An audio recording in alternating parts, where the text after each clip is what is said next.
It's important to remember these people's names. One of the things that we're not hearing a lot about is the unique potential safety problem of coronavirus vaccines. And then something changed. Any vaccine released by emergency use authorization by the FDA is an outstanding vaccine. For context, let's just talk about who Peter Hotez is first. Peter Hotez is a life loser. Do you take care of your immune system in other ways? Do you take probiotics? Are you cautious about your diet? I'm not as cautious about my diet as I should be. I'm a junk foodaholic, actually. Well, that seems like a terrible thing for your health. It is a terrible thing for my health and something my wife is working on. But that seems ridiculous for someone who works with health. Yeah. What's going on with you, man? Sometimes, man, I just don't get it right. How often? What? How often? How often do I steal a bag of chips or something like that? How often do you eat garbage? I don't know. No, hopefully not every day, but hopefully not every day. Yeah, maybe a couple of times a week. I mean, I don't have to tell you, but there's a large body of data that connects poor diet to a host of diseases. Mm-hmm. That seems like a crazy decision for a guy in your line of work. There you go. Sometimes it's not all brain. It's something else. That spreads propaganda about the pandemics and the medicine and the vaccines and all this kind of stuff. Please hear our side, okay? I respect you. I respect your credentials. I don't have letters behind my name that I am a mom. I care about my children. We don't want our children to get sick. We respect the infections for their ability, what they could possibly do, the dangers that they could possibly Then present. why are you putting your kids in harm's way? Because we don't have confidence in the vaccine program for issues Yeah, that but you that's don't because of this understand. misinformation. It's That's not true. No, it's not. They're treating you. You know, CDC you're information. functioning as the useful idiots of the anti-vaccine lobby. Why are you calling people names? I have more citations in the National Library of Medicine than Hotez. I'm a bit senior to him academically. But I'd be happy to go on Rogan with Hotez and just sit down as two academic doctors and review the safety data on the vaccines. I think America would benefit greatly from a scientific interchange. I've testified 3 times in the Senate now, and we've invited Fauci, Walensky, Jha, Murthy, all the experts to come have a discussion on vaccine safety. And I can tell you, no one will show up and have a discussion.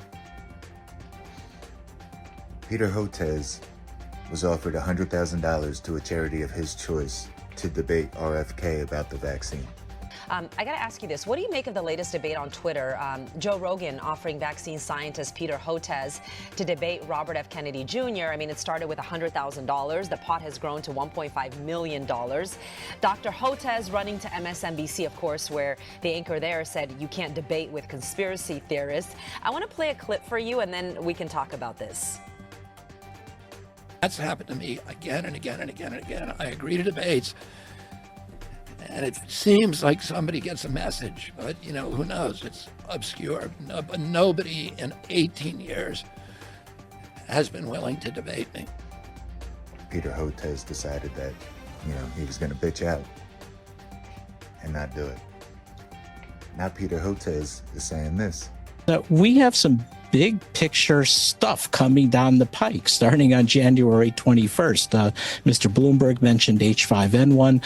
That I'm really worried about. It's all over wild birds on the western part of the United States and going up in the north. It's getting into the poultry. We're seeing sporadic human cases, no human-to-human transmission yet, but that could happen. It's in the cattle, it's in the milk, and that's just the beginning. You remember the last time when Trump took office, when Fauci came out talking about pandemics? Sounds kind of similar.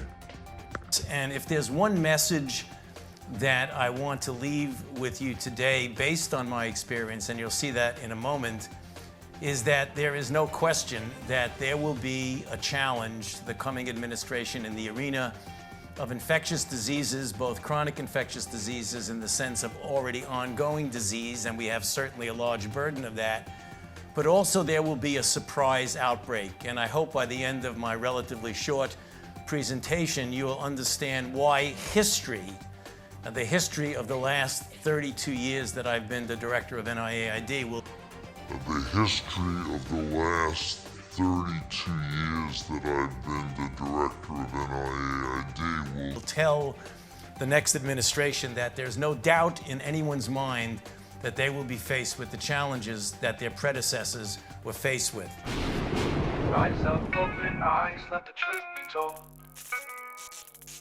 In the face of deception, don't let the heart grow cold. For the fight is just beginning. We're stronger than they know. United, undivided, our light will surely show.